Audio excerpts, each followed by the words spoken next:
I am back on the site of what I'm hoping to be one of the most unnecessary one-man woodworking shops in the entire world. And you can see it looks like it's almost done. It's not, but depending on who you ask at the construction company, this was going to be done in April, then May, then June, then it was July, and now we're in August, and it will be done in August, according to these people. Last time I was here with Gavin, the job site dictator, we went over all the dirt work and concrete and heated floor and everything that basically made this ready to put a structure on it. This is the fun one because this time we're going to unpack exactly what went into the building you see behind me. All right, I apologize last time for asking you some fairly obscure questions. So just kind of a layup right off the start. What does the building weigh?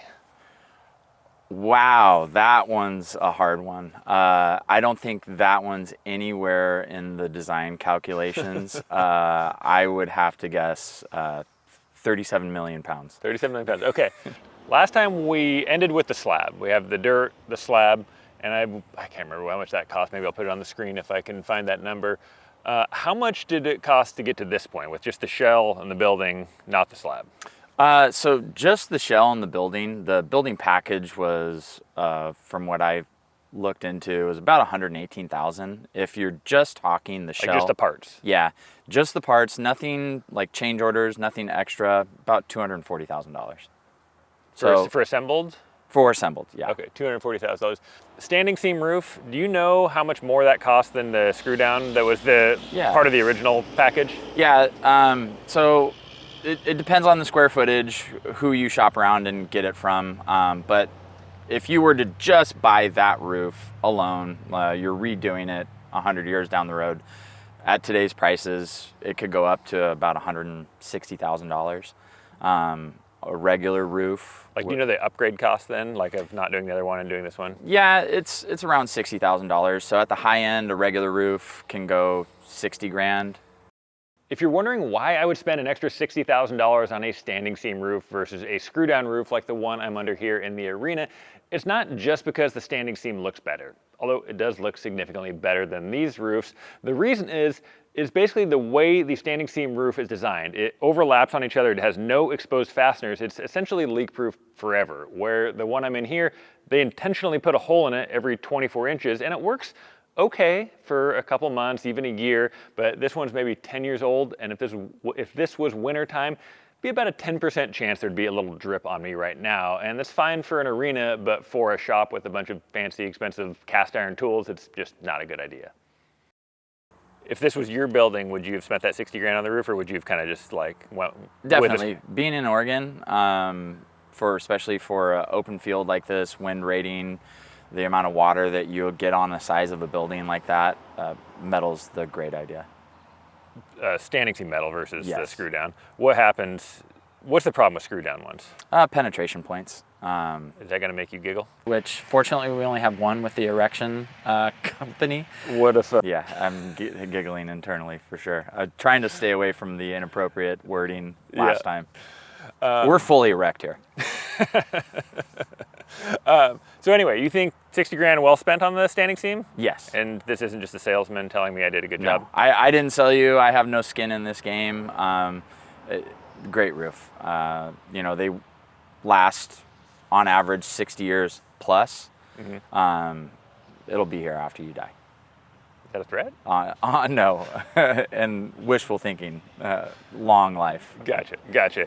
Oregon is famous for a handful of things, and the first thing you probably think of is the rain. And yeah, it does rain a lot here, but that rain is what enables us to grow some of the most amazing forests on the entire planet. And we're also known for shoes. We make some amazing shoes. I think the shoes are actually made in Bangladesh or China or something, but we make all the money from it in Oregon, so we're doing pretty well there. But in the summertime, what we are best known for is we have the best wildfires on the entire planet. Which got me thinking, is this building even fireproof, and what other natural disasters might I be subject to? As far as durability of the building, we're not in a tornado zone here, but what kind of wind speeds could this theoretically take? Maybe somebody that's building this in Oklahoma or something. So just pulling off of the specs of the building from the manufacturer, it's rated for a 91 mile an hour wind speed. That's a Cat 1 hurricane. So tornado could peel the skins off. Sure. But anything short of that, probably gonna be okay. Yeah. Same thing with snow. We don't get a ton of snow here, but how much snow could this take? The roof and the structure is rated for around 16 pounds per square foot. So that's like 127,000 pounds of snow on your Is that roof. a foot or 6 feet or? Depends on the snow type. A dry snow, maybe about 3 feet. Okay. And then freezing rain, layered type of deal, like Yeah, less. you're adding a lot more weight onto that. Given that we don't get tornadoes, we don't get a ton of snow, what would the natural disaster be here that this building would be most susceptible to? In this area, the one that's always talked about with geotechs that we work with, something that they include is our Cascadia subduction event, an earthquake. Yeah, you don't need to press these people. Just say earthquake. Yeah. Cascadia subduction. It's you have the San Andreas fault, we have the Cascadia fault line here, so we're due for a big earthquake. I thought Cascadia was just a town that you don't drive through. It's also a fault, huh? Or it's a proposed state region from Vancouver to here. Yeah. Fair enough. But looking into it, it's rated for what's called a Class D earthquake. And from my very limited knowledge, that looks like anywhere from a 6 magnitude up to an 8. Oh, really? And what you're going to experience in here is obviously there could be damage to the building at that point, but the structure should still stand. Would I be safer in there or in my house for an earthquake? Ideally, outside of any structure would be my recommendation. The age of the house, I would probably choose the shop if I had my choice. If you were betting on one of them making it through the earthquake, you'd bet on the shop? I would bet on the shop. I would also bet on the shop. I've been behind those walls. The state is on fire right now. How is this? I mean, it's all metal. Am I fireproof? Never fireproof. Metal can burn. What kind of metal did you give me? 26 gauge. Flammable metal? No, but the paint could catch on fire. There's things that could drive fire behavior. But in my experience in the fire service, every house that I've seen with a metal roof has survived a fire event where standard roof is something that catches on fire. You also don't have a lot of vegetation around the building. Close by, you do have the forest right there, but that distance gives you a good buffer zone as well. Almost a year ago exactly, my wife and I decided to get divorced one day, and it was pretty sudden, but for some reason, the first thing I thought of was, I thought of a lot of things. So, okay, maybe like the fourth thing I thought of, but something that came up that day was that my insurance was through her company and I had a lump on my back that I'd been procrastinating getting checked out. I try to go get regular checkups, but every year that I go, I'm kind of figuring it out. I don't have like a go-to doctor and I have to find out where I'm going, where's my insurance card, all of that information. So the same day we decided to split, I scrambled to find a doctor that was hopefully in network and could hopefully see me that day. I wish back then I would have known about the sponsor of this video, ZocDoc, because I could have just put my condition and my location in along with my insurance information and they would find me a bunch of in-network providers who are nearby and have appointments available. As it turns out, the lump was nothing to be concerned about, but I can tell you from experience, it is best not to wait until the day you decide to get divorced to get a potentially cancerous lump examined. So do yourself a favor and head to ZocDoc.com/Blacktail Ranch so you can spend your divorce the right way. Shopping attorneys and, I don't know, maybe Corvettes, basically anything but in-network providers. I have to say, looking pretty awesome in here, and we'll have another video, if your boss will let you do this again, on some of the interior finishes and things like that and what's behind the walls. It's pretty cool stuff. But we'll limit this to mostly just the structure. So how tall is the peak in here? Peak in here, you have your structural members, so 24 feet on the exterior. At these members, you're looking right around 22 feet. And at the edges, at the shortest? 18 feet around the perimeter. In the first interview with Gavin, I was fairly amused at how rattled he got when I hit him with some unconventional units. Those really complicated ones like kilometer, 2 miles, over 2 miles, How many kilometers is that for our Europeans? Oh man, And after I saw how well he did with metric, I threw some even less conventional units at him and went with the blue whale units. so we moved roughly 7,777 yards of earth when we cleared this job site. Can you make that like, how many blue whales is that? Well, Just for our viewers all over the world, how many blue whales could fit in here then? so if we're talking whole blue whales, southern ocean bulls, you're looking stacked on each other, 7 approximately in here. If you were to blend them in some kind of industrial blender. I would. Yeah. Volume-wise, you're about 147,000 cubic feet, 4,300 cubic feet per blue whale, around 34 to 35 blue whales. And that's excluding your exterior and... That's like maybe a quarter blue whale back there? Yeah, approximately. A baby blue whale back there. Okay, he did pretty good with the blue whale units this time, but decided to hit him with one more curveball. So how many kangaroo mice could fit in that volume? The kangaroo mice. So I was prepared for blue whales. Okay, simple one then. Gobi Walnut has a similar building, and they wanted to hang a 5,000-pound root from the center, but they were afraid. I told them that they'd be fine. So can you confirm for me that I can hang a 5,000-pound root from the center of my building? That I cannot confirm. What do you get paid for? Just building. The engineering questions are above my pay grade. Oh my God. Okay. How about a 100-pound fan? 100-pound fan, I would definitely say that that's doable. Okay, we had that. Let's say a 200-pound fan.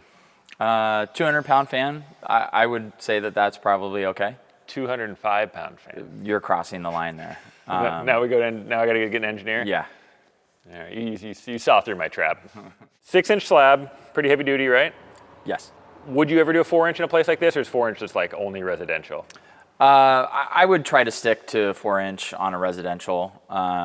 Something like you're doing in here, bringing in big machinery, we try to make it as robust as possible. So would like my lighter, smaller tractor, is that okay on a 4-inch, or would that, I'm actually kind of asking for a different project. Yeah. Or would you still go 6-inch? I would personally go 6-inch, especially since, something like this, when you don't have a specifically engineered floor where you're paying a structural engineer to come through and say, hey, this is exactly what you can do on this floor. This is what it's rated for, which this did not get that treatment, so we threw extra on there too. You threw my money at the problem. Yes, definitely. Okay, good. Speaking of throwing money at problems, is there any animosity with the construction crew when they saw my new forklift? Is it like me showing up in a brand new Corvette and everybody's like, oh, it must be nice. It's beautiful. It's a 2022 Toyota. Yeah. I mean, I'm doing okay. No, and Toyotas are a great brand, so definitely. So you can't say how big a forklift I could put on here? Yeah, that I would not be able to answer. There's different factors. Tire size is definitely a huge factor. Yeah. How your displacement of that forklift, what you're carrying. My 5,000-pound capacity on that one should be fine anyway. Mike, you don't want to. Yeah, I don't want to answer it. Thank God. Since this project's been going on for more than a year now, including the planning phases, I've gotten pretty friendly with the guys from I&E, but the downside of that for them is they are now subject to these same pranks that I pull on my actual friends.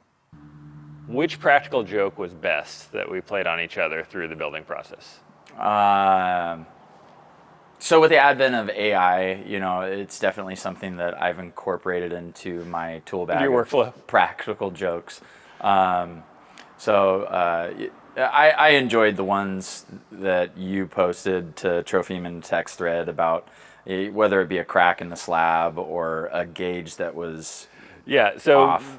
People are hypersensitive to AI in YouTube videos right now, and I don't use them. However, when I needed to prank I&E, we had this concrete pour and we have all the sealed tubes in there, and there's a pressure reading that needed to stay at full pressure to make sure there's no cracks or leaks in any of them. And I AI'd that to 0 and sent it to his boss, and everybody freaked out. It was great. It kept me up a night because that was something I was checking. Did I let it go overnight? Yeah. I knew I had checked the gauge right after work, and to get that text message at 7:30 after a beer was not a fun text. I forgot I did the crack in the concrete too. Yeah. Yeah, that's Good times. yeah, that is good. Yeah. It's good when you have a relationship with a client like that where you can I'm just have fun on a project. I'm just worried of what the payback's going to be. Yeah, we want to be careful to not bite the hand that feeds us. So, Well, I don't know. Payback might be those invoices I get every month. yeah, definitely.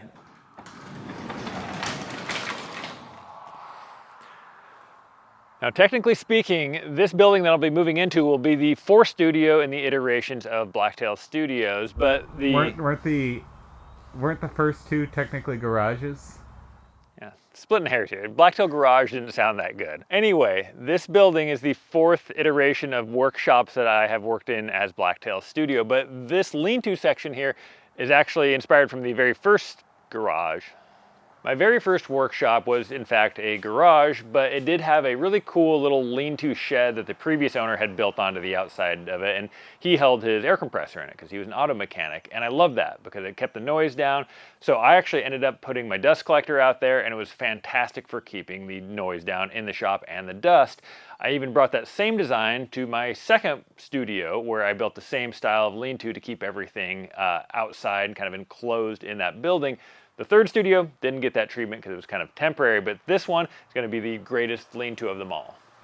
Never really talked about the little lean-to section as we've been referring to there. I still think that's a good idea because that's going to be where my dust collector and compressor and kind of keeps everything soundproof and dust-proof.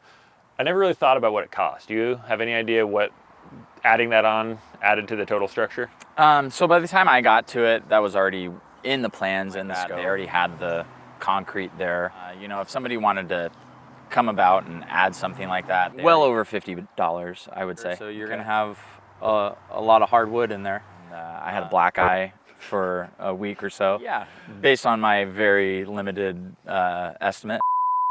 He rambled on like that for some time without ever really giving us an answer. But if you're curious, this lean-to structure added about 30 grand to the total build.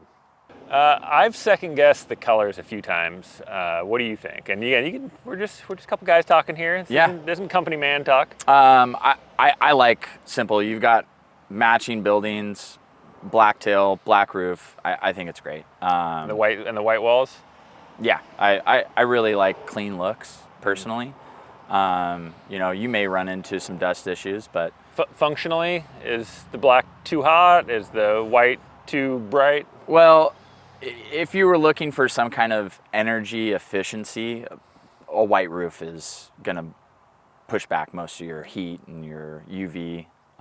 It would help with the interior insulation, but if you want something kind of cool, the black's okay, but going to be a little warmer. I think it's a classic look too. It's a farmhouse classic look, simple. Admittedly, me asking Gavin what he thought of the color was probably me searching for some validation because I've really been second guessing my color choice because on paper, I think white and black is just a good timeless color, but out here in nature, looking over at it, kind of sticks out like a sore thumb against the green backdrop, whereas I really don't like the tan and green arena. But if you look at that, it blends in a lot better. And there are other options though. My friend Nick over at Maverick did like a charcoal and black building and it looks freaking awesome. I just don't know if that's too hot. And I don't really know the answer. I think right now I would still stick with the white and the black. I'm hoping to kind of salvage it by putting some trees and greenery around it, but just something to consider. Can you see me okay with those transition lenses? They're coming back to normal. Do you get automatically put on a watch list if you get those lenses, or does that have to be a mustache just accompanied with it? Dual factor. The mustache is its own watch list, glasses another. You get transition lenses and they're just like, just lock this guy up. Yeah. All right, I appreciate you walking through the shell with me. It was definitely the most exciting to see that come up, but everything going together on the inside is probably the most exciting to me. And if you're willing, or if the bosses will let you do this again, love to discuss that in another video. Yeah, I would love to. Okay. Well, we'll try to put a price on screen of how much I've spent so far, and I'll try not to look at that. But thanks again, man. Yeah, definitely. Thank you for having me. Yeah. Next time on the Most Unnecessary Workshop series, we're going to unpack what exactly went inside the building, because I thought this is going to be a freaking pole barn and it was going to be simple and cheap inside. It was neither of those things. From the big plywood walls that you see to all the wiring behind there, there is so much freaking copper in this building that if the tweakers only knew, I would be put on some sort of most wanted list of theirs. The plumbing, I have like 2 sinks in this whole building and there's a shocking amount of plumbing in here too. Anyway, we'll go through all of that. It's pretty freaking cool in the next video. Do we kiss now?